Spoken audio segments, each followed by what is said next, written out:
It's a pleasure. We were just saying earlier how rare it is for us all to be able to be in the same city, and thank you for being here. Is your microphone working? Okay, yeah. Great. Okay. So I know we're in Los Angeles, and there are people here who work in the film industry, but there's also people here who are just fans of Taiwan cinema, or who are film scholars and students who might not know that much about what you do in the business side, and the sales and marketing sides and distribution sides. So maybe we could start just by telling the audience, what do you do? Hi everyone, good afternoon. I'm Desmond from MandarinVision Taiwan. It's a pleasure and honor to be here for the UCLA Taiwan Biennial, the very first edition for the industry talks. I started in the film business since 2001 at 20th Century Fox as a sales, dealing with theaters, exhibitors. And then move on to CMC Entertainment, doing acquisitions, then Adam Cinema doing acquisitions and sales. So being a film sales, basically when you have a film, you prepare film information, doing sales packages, preparing for film markets. It's not as, we attend film markets like Hong Kong in March, Berlin in February, Hong Kong in March, Cannes, France in May, and then Busan in October. So it sounds like that we're traveling a lot. Like we're meeting, people think that, oh, we're traveling so much, we're meeting film stars, but it's not as glamorous as you think it is, because basically we just, stay in our film sales booth and taking 10 to 15 meetings a day, pitching for the same film, like exactly the same, like 10 or 15 times a day, every 30 minutes to different buyers. So it's not as fun as people think it is. And back in the office, we do film festival submissions. We fill out forms. We send out screeners to potential festival. Then waiting for the results. So it's basically we're sort of like helping directors, filmmakers to promote their films overseas, not just film festivals, but also to help them their films get distributed in international markets, not in North America, in Europe, in other parts of Asia. So it's basically what we do every day. Yeah. Yalin, you're on the kind of other end of that. You want to say what you do? We were partners with MandarinVision. We've worked with MandarinVision on two films, Who Killed Cock Robin and The Great Buddha Plus. For us, distribution broadly, it's like from the final cut to where audience see the film. But in our case, we go to film festivals to meet Desmond, see the lineup he has worked, and we watch screeners, pick out the good ones, and we put up a proposal of release for producers to consider. And if we have a deal, we release it in North America, theaters, streaming platforms, and DVD and Blu-rays. So your company is specifically focused on North America. Mm-hmm. So both of your companies are relatively new. I mean, the last 10 years or so, maybe probably even less than that, like last 5 years. Can you say a little bit about the history of MandarinVision and Cheng Films, kind of why now? Why get in this business now? MandarinVision started in 2012. It started as sort of like investing in local films. It was backed, well, it still be backed by one of the largest banks in Taiwan, and also some individual investors. And all of them are very passionate about filmmaking and movies. So they decided to found this company, and so the company invested in a couple of indie productions, that The Killer Never Kills, Maverick, Rookie Chef, these kind of different genres, some thrillers, comedies, and dramas. And in 2005, the company decided to have its own production department. So they hired a production veteran in Taiwan to oversee the production department. And I joined this company in 2016 to start the sales department, because it makes sense if if you're producing your own movies, you're financing a lot of movies, it makes sense to sell the films overseas by yourselves. So I think Taiwan cinema is in the phase of, well, the film market in Taiwan is facing its ups and downs in recent years, but for MandarinVision, it's very important to be to have a platform to promote these Taiwanese film, not just in the local markets, but also to the international markets for them to be seen. And so on the international side, can you talk about Cheng?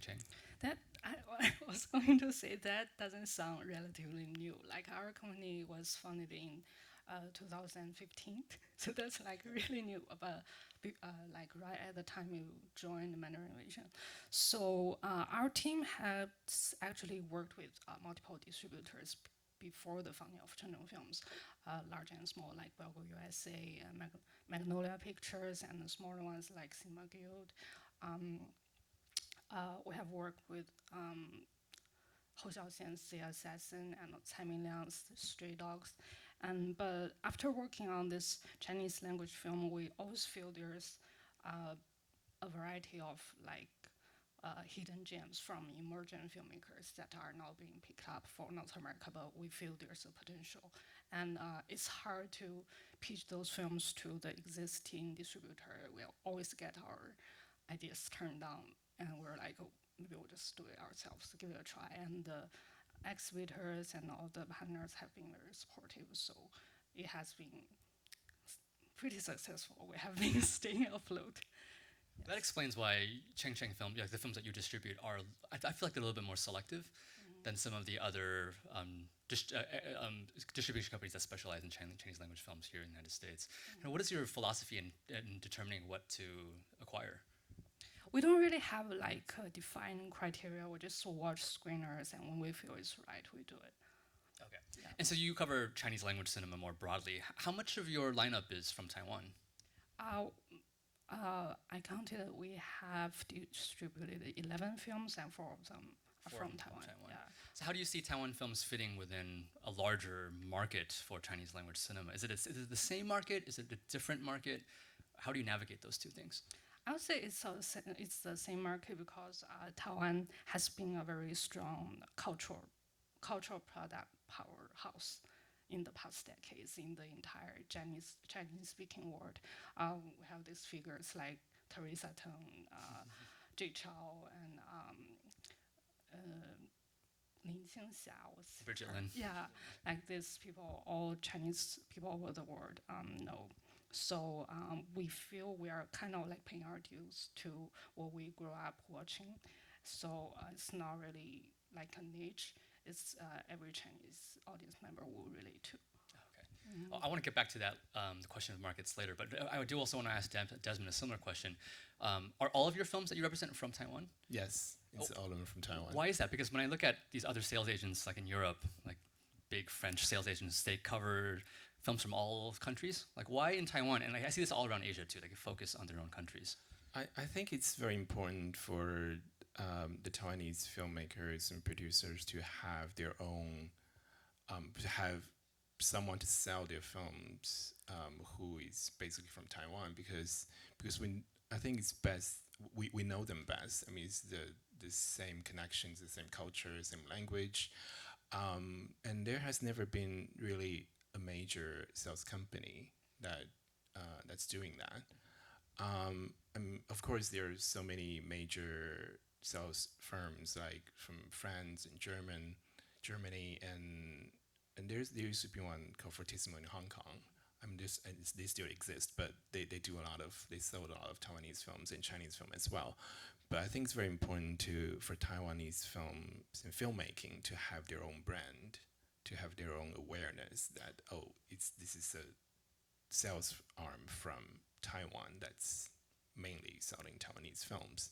I mean, it's not a bad idea to have a Taiwanese film sold by French or German companies like Memento, Wild Bunch, or MK2. But I mean, I used to be a buyer, so when I was attending all these sales meetings with these French or German companies, they have this lineup like as thick as a dictionary, and when you have a Taiwanese or Korean or Japanese film in this thick lineup, and it just get ignored quite easily because they have to pitch all these new films or these lineup in like 20 minutes, and they have like 30 or 40 films.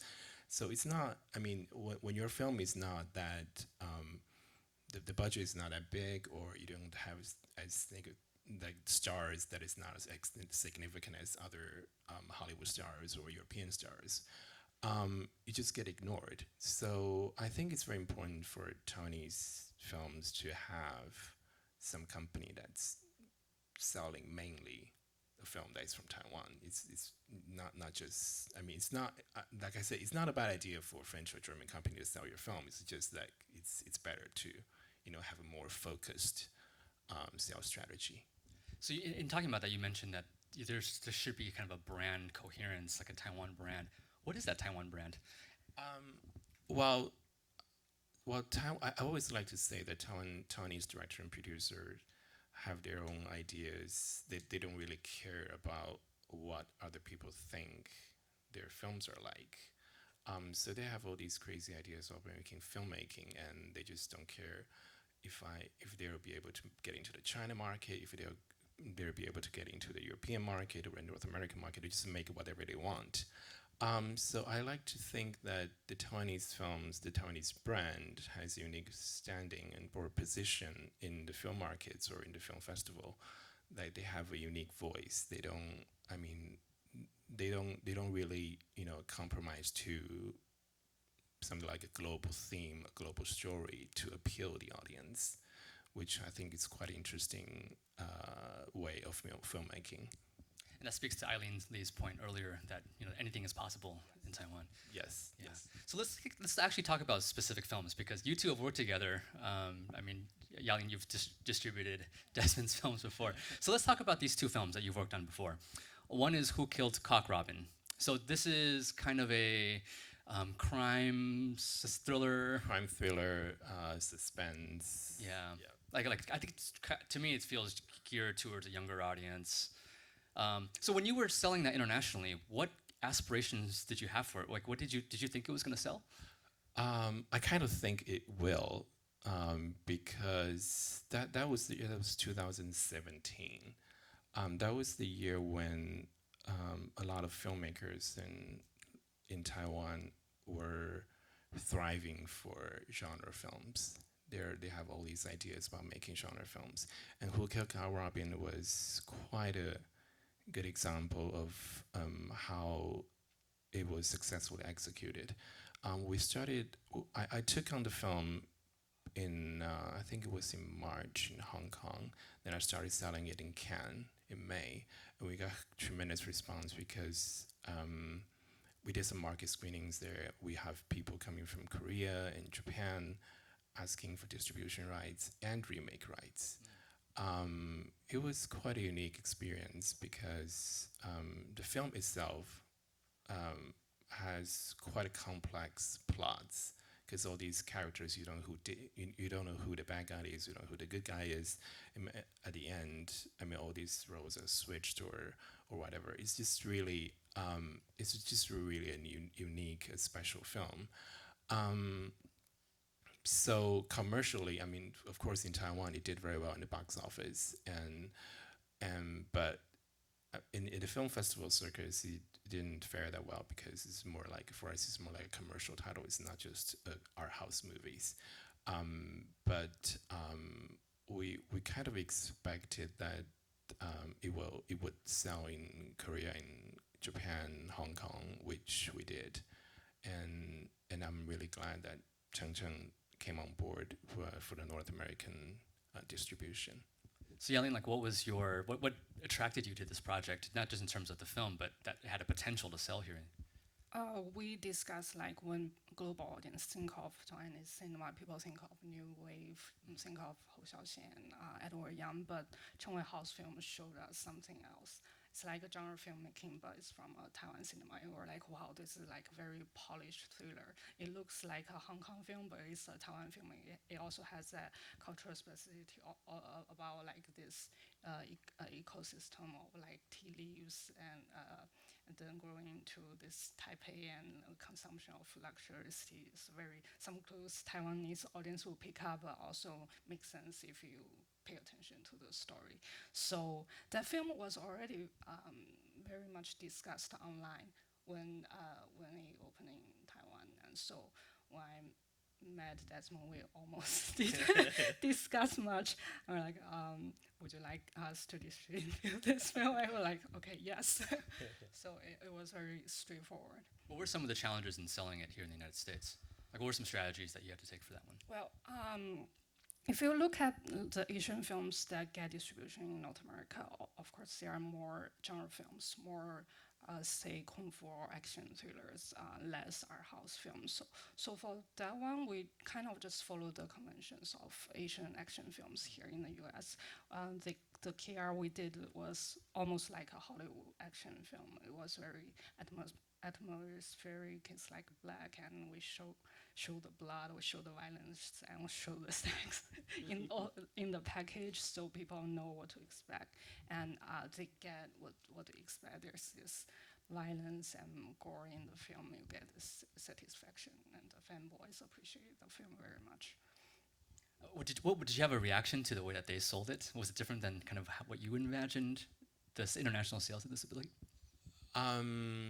Well, cause it's just like I said, it's a straight up commercial thriller. So there's really no. I don't think there is no better way to market it or promote it as with all these elements in it, like the violence, like the plots, the suspense in there, also the sex and the blood, gory scene. Of course, there is not a lot of gory scenes in just one or two, but you have to use all that to market to the audience, to attract. Of course, in the film has been talked about online quite a lot. So to use that to attract the audience I think is quite a key point of marketing that kind of a film. So on the other end, so that's a very genre film. The other film that you worked on was The Great Buddha Plus, which I think we showed here 2 years ago. So a very different kind of film. It's art house, but not quite art house. It's a little bit darker and more kind of sinister and playful than the usual art house. So for Desmond, like again, same question. When you were going into the markets with this film, what were your expectations for its international sales? I didn't really expect it to sell, really. I mean, I knew it was going to be popular at the film festival circus because, I mean, Huang Xinyao has a unique way of filmmaking. He likes to inject his own voice, like voiceover, like throughout the scenes, because he did that with his short films already. And so the producer of The Great Buddha Plus suggested him that he apply the same method to the feature film, which he did, and it became quite a success. But still, it's like you said, it's a very unique film, but it's not a commercial film. It's not an art house movie. It's a little bit of everything because it has a comedy element. It has sort of like a suspense thriller elements in there. So it's a mixture of everything. But at the end of the day, it's a black and white movie. So we get this reaction from buyers all over the world, like, oh, we love the movie, but it's black and white, so it's hard for theatrical release. But I would just think that there's so many films in the world, like from American movies, European movies. They're all shot in black and white, and they do well in film festivals. They do well in theatrical releases. Why not a Taiwanese movie? So I guess it's really maybe it's because of the language barrier. So the challenge of marketing that film. I mean, I wouldn't dream of like selling the film like worldwide, sold out, that kind of expectation. But I did expect it to do well in the film festival circuits because it's a very unique film, and it actually did. I think the film went to over 50 film festivals all over the world, including you selected it as well. So we're quite pleased with it. And I will say that at our film festival in San Diego, it was easily the most popular Taiwan film of that year, that year for us. So based on what you've just described, it's not quite art house, it's not quite commercial, it's in black and white. It's also very, very Taiwanese, like the language, the humor. Yeah, because the language is Taiwan is the Minnan Taiwanese. Yeah. So this doesn't sound like a recipe for I must acquire this movie. It's gonna do great. So what was going on in Cheng's mind? We didn't plan on seeing this film at all when we had it to TIFF that year. It was selection at TIFF, because it won awards at Taipei Film Festival and it got a lot of nominations at Taiwan Golden Horse. I forgot it was before the TIFF or after. That's after TIFF. Yeah, after Toronto, we yes. heard a lot of buzz about that film before going to TIFF, and we're like, what is this film? Like, the Great Buddha Plus is a religious film, and all the stills we saw were this giant Buddha, like on a truck on a highway or whatever. We were very confused. But I met Desmond, and Desmond made an effort, say, come to the screening, I'll give you passes. I said, okay, can we have 3? I invited all my friends, and it's nothing we expected. We were totally blown over by what we saw. It's like, oh my God, we never thought it would be this great. And I called my colleagues in New York immediately, described the story to them, and they were like, oh my God, we're going to get this film. So, and we didn't know it would create so much buzz in the Chinese language world back then, but then it went on to win so many awards at Golden Horse Awards. And also it was loved by the critics here in the US. When we saw that film, we kind of, you guys all said it's not an art house film. I feel that's a very narrow definition of art house cinema, because it doesn't have to be slow, it doesn't have to be boring, and that film really shows that part, like the possibilities of art house cinema. It has its like experiments, like playing the colors and also the narrative you mentioned, but at the same time it doesn't have to be boring. It's very down to earth, and it has this Minnan language jokes. Even Mandarin speakers don't like really follow. Like, I have friends who speak Minnan. They're like, you only pick up like half of the jokes of this film. I'm like, oh really? So they explain how this actually has this meaning. And also, I traveled to Taiwan after seeing the film.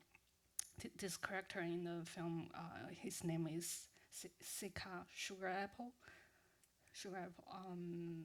世家. Like, only after I got to Taiwan, I realized, okay, so that's the name Taiwan people in Taiwan call the fruit, because it's shaped like the head of Sika Buddha. So that's something that only with knowledge of Taiwanese culture you'll be able to, appreciate those jokes or details in the film. But without the knowledge, you'll still be able to appreciate the humor. You just miss like half of them. Yeah. So when we marketed that film, when we emphasized the art house details, the black and white, the color, and also the themes like the class struggles, and also the voyeurism, like how they peek into others' private life. And also I feel the filmmaker, his story is very local, but he plays with all these global dynamics. Like, he makes fun of iPhone, he makes fun of Nobel Prize, and the factory in the village is called Global. Like 3 characters in Chinese, but the pronunciation is the same with the English word globe. So we feel it's something that will resonate wide with English-speaking audience, or audience who speak any language as long as they love cinema. So that was our primary audience, like the art house film audience. And then we also make sure that Taiwanese audience in the U.S., Chinese language speakers, diaspora audience know that this film opens here. So it was pretty successful. We opened in, I think, 30 to 40 locations in the U.S., and it was very well received by press as well. Was it hard to get press to cover this film? It's not as hard as other film. Being selected by TIFF definitely helps, and also it won so many awards at Golden Horse that help. And our publicity team did a good work as well. We kept telling people, "Hey, this is filming one. You really want to make sure you watch it before deciding you write about it or reject it." Right? And this is where I think your company is set up so interestingly, because you have people on your publicity team who can tackle a Taiwanese audience, and then also kind of the art house side, which in some ways are two very different kinds of, like, people go watching movies for different reasons. That's why you have some distribution companies that just focus on the overseas Chinese. How did you cultivate a team that's fluent in both sides? We have a very diverse team, and to be able to do this kind of work, I think proficiency in two languages is just the bottom line, and you also have to know both, like, the cultures of the two sides, like both in Chinese language cinema and also the foreign language cinema landscape in the U.S., and also what's going on in both industries. So being in New York really gives us an advantage. We have this great source of talent that will help us do all the translation and also mapping out the film influences and also reaching out to diverse groups of audience bases. So this reminds me of, for me, at least in San Diego, working in film festival worlds and thinking about audiences and changes in the audiences, one of the big shifts in the last few years for us that we've seen that's completely changed how Chinese language films are exhibited in San Diego is the rise of Chinese international students who go to universities like UCSD, and there's like an equivalent of this in so many cities around the country. How has that kind of rechanged your strategy doing Chinese language distribution in the United States? We kind of started doing distribution after that trend. So when we started doing this, that was already the kind of the majority of our audience. But you mentioned San Diego, maybe like Chinese students are still the majority of audience who go to see Chinese cinema in San Diego. In New York, you also have professional and new immigrants and old immigrants. So I think Brian and you and I have had this conversation before. Like, it's not only Chinese international students, it's really case by case. You look at this film and you assess who are going to see this film. I remember when we talked about that, we were talking about Didi Streams, the film about Kangxi Lai Le. Oh yeah. Right, Kangxi Coming is the most influential Chinese language variety TV show. I think people in Hong Kong watch it, people here watch it, and people in mainland China watch it, and of course it plays every night in Taiwan on Taiwan TV. Everyone knows the two hosts, and Kevin Tsai is also an alumni of UCLA.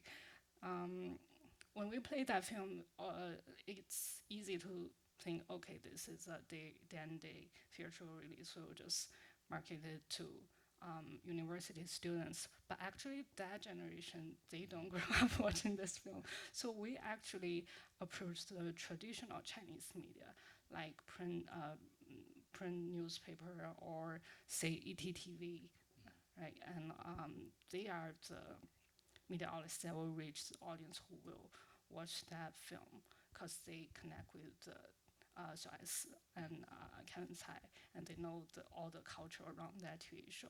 So we don't really say, oh, we have a defined group of audience we target every time we release a Chinese film. Even within Chinese films, there are these nuances, and we want to make sure we target accurately for every film. So similarly for you, Desmond, when you're doing international sales, how much are you thinking about the overseas Chinese audience?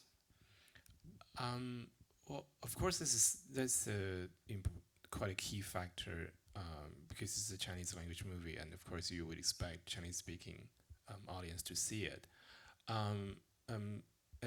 we're facing quite increasing demand from overseas student bodies coming to us, like requesting for screenings or asking questions about if a film will be released in maybe North America or in Europe, some certain cities.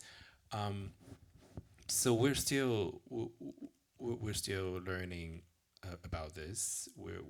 Because we need to know how, I mean, as a distributor or a sales company, how we should satisfy such demand.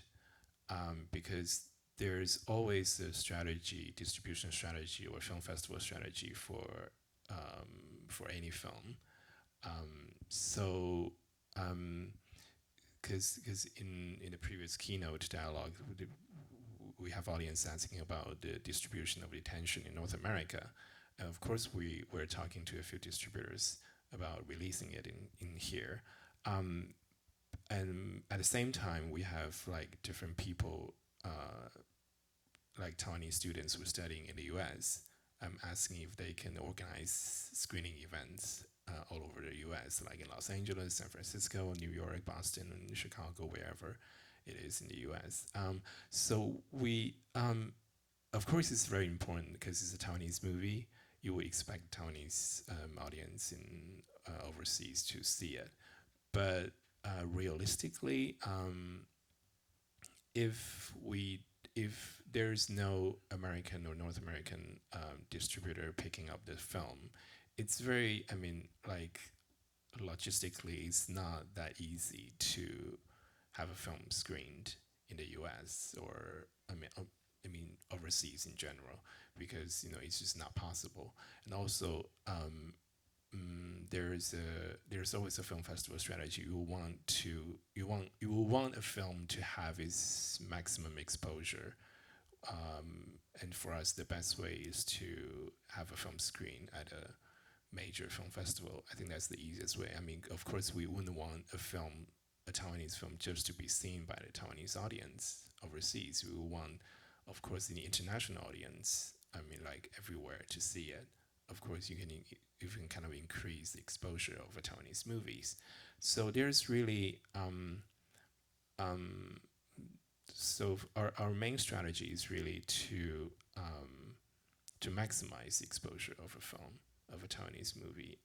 So how are we going to reach out to the Taiwanese audience overseas, not just the Taiwanese audience overseas, but also to other people? I think that's some kind of a lesson that we should be learning.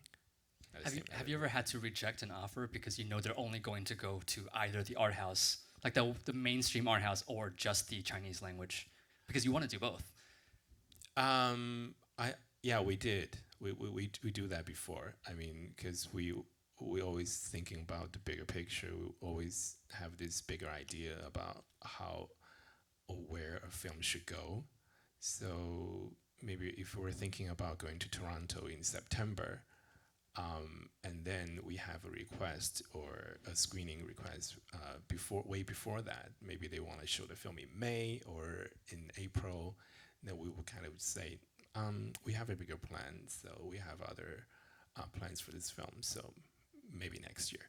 We would say that, but then, of course, things never really goes your way always. So then Toronto rejects our film, then you lose both opportunities. So that happens, but it's just really, you have to think the best strategy for your film. So it just happens. I know, because I've been on the receiving end of those emails of yours saying, can't play your film festival. I apologize. No, obviously, whatever's best for the film. So the other phenomenon that I've noticed last few years, especially when I'm working with Korean films, Indian films, of course, is this issue of day and date, where the film will come out pretty much the same date in the United States as it does in China or Taiwan. And this is happening a lot with Chinese films from the mainland. Has this day and date pressure changed the work that you do? I don't think you did. You did day and date for the Good Blue Plus and Who Killed Kong Robin. No, because we we made a deal fairly later. We got turned down by a lot of festivals. Oh, okay. Well, day and day release. I worked on The Girlfriend Boyfriend and When a Wolf Falls in Love with a Sheep before with a North American distributor, and before making that deals, they actually requested day and day release. So we made that deal in Cannes, which was in May. Girlfriend Boyfriend was released in August in Taiwan. So that was quite a rush because we have to prepare everything. Back in May in Cannes, everything was not ready. I mean, the film wasn't locked. We only had a teaser poster. So, but the North American distributor demanded that they wanted to do a D&D release, otherwise they wouldn't purchase the film. So we had a deal with them for both pictures, and they eventually, I think they did for Girlfriend Boyfriend. I'm not sure about. I don't even remember about When the Wolf Falls in Love with the Sheep, but back then it seemed a very important decision for a North American distributor to release a Taiwanese movie then date. But nowadays it doesn't seem to matter that much anymore, because I'm not sure why, but they just. I mean, I've talked to a few North American distributors. They just don't really think that it's that important to have a film like a Taiwanese movie released and date in the U.S. and as Taiwan. So I guess it's just really, I guess it's really about the market demands, and there has not been a really huge demand for Taiwanese films in the U.S. So I think that I guess that's what's happening. So Yalin, can you speak to this? Is that kind of your experience as well? The merits of the ND release is historically Asian films get seen in the U.S. on piracy. That's a reality we have to face. And when films open in Taiwan, in mainland China, there are always ways for people to pirate the film and put it online. And because fans of Asian cinema in the US, they have got used to accessing films in this method. So inevitably, they will be able to just watch the film instead of waiting the film to open here in the US. So opening films here in theaters standard definitely helps avoid that. And at the same time, when it opens in Taiwan, in mainland China, because it's now people consume information on internet, like this buzz travel globally. Like when people talk about who killed Cock Robin or the detention online, like here in the U.S., we like those who are proficient in Chinese language or who just pay attention to what's going on in Asian cinema, they get excited as well. So if you catch up with the hype and open it immediately here, people are most excited to go see them in theaters. But the challenge of that is, as a distributor, we always want to see the full film before acquiring them. But you know how mainland China film industry, they always do post-production and censorship very last minute, and we always get material very last minute from the producers. So in that case, sometimes we don't get to see the full film. We don't know what we are releasing into theaters, and if in the end the film doesn't perform well or it's not well received by media, we will be like, what do we do?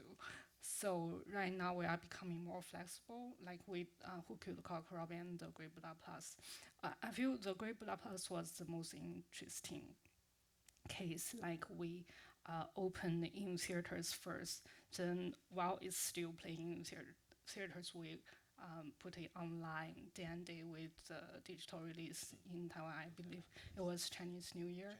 But because the film was very popular, there are many festivals and our house cinemas programmer who were, very accommodating, say, oh, we know it's online, but we love this film, we'll still play it.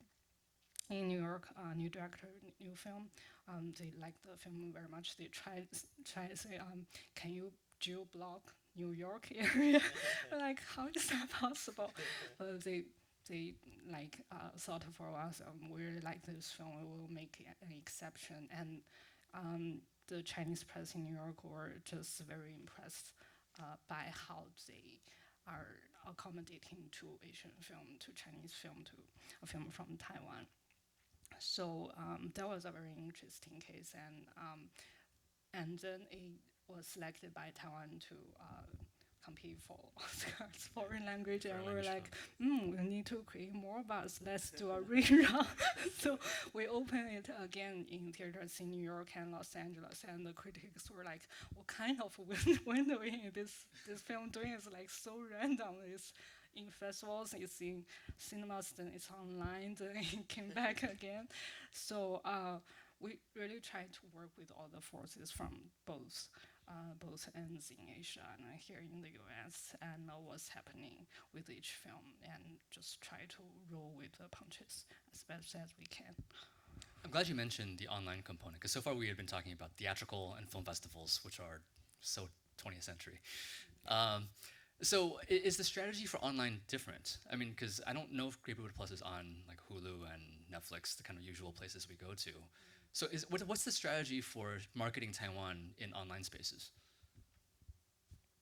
Yes. It's on Amazon Prime. Oh, it's on Amazon Prime. Okay. And it's also on iTunes, Google Play, and what's the other platform? Most streaming platform, if you Google the Great Blah Plus, you'll be able to see where you can stream it. It's also on DVD and can purchase it online. It's a landscape we are still figuring out. I believe the platforms are also figuring it out, because this year we have so many SVOD platforms coming up, so we kind of are observing what everyone is doing as well.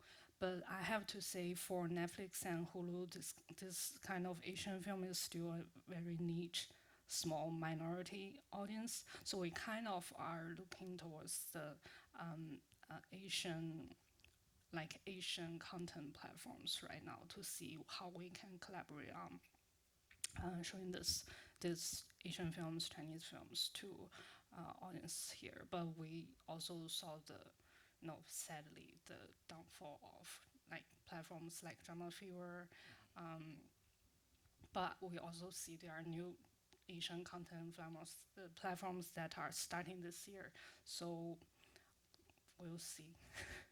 And for you, Desmond, are you doing usual sales like theatrical plus all the other platforms, or have you been doing sales just for the online in North America?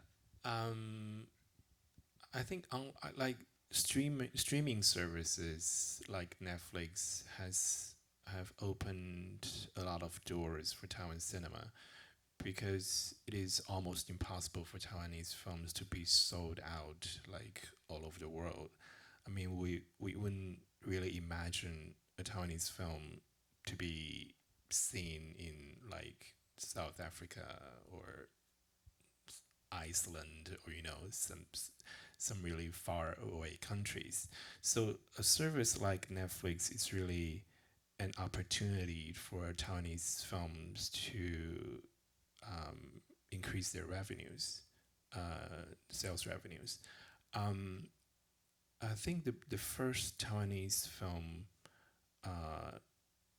that was bought by Netflix worldwide is Dear X. So after that, many Taiwanese filmmakers and producers are looking for opportunities to work with Netflix, because they would, I mean, like I said, we never imagined that we would have the chance to have a film to be seen by worldwide audience, and Netflix provides that opportunity. So we've been talking to Netflix a lot about how we're gonna work together on distribution online. But it's just really, I think Netflix has their own way of choosing movies. I mean, they've been very active buying Taiwanese movies. if you have Netflix subscription, I'm not sure in the US, but they I think like for the Great Buddha Plus, it's also showing on Netflix, but I think exclusively in Taiwan. So what I'm trying to say is that they've been very active in local buys, but they're also getting very much ahead, like buying before a film is released in Taiwan or in other territories, they would call us or other distributors and asking for distribution rights. So I think it's a great opportunity for Chinese cinemas to have this platform to reach out to a broader audience internationally. I want to make sure to ask if anyone has any questions in the audience. Yes, right here.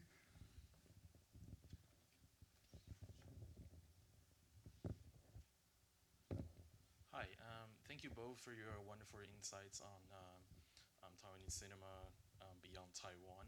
And I think my question is, for example, the Great Budapest, the release pattern is almost like a roadshow, like a limited release.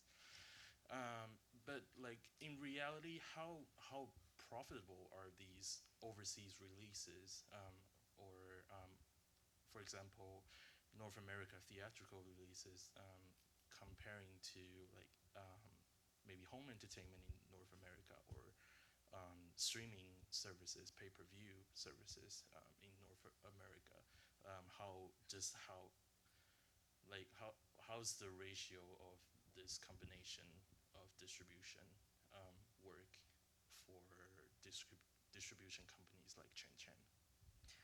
Each film is different. In the Great Buddha Plus case, I think it's about 50%, 50%. So half from theatrical release and half from other home video. Does that answer your question? Yeah. Other questions? All right, if not, I know we have another panel coming up, so thank you again, Yalin.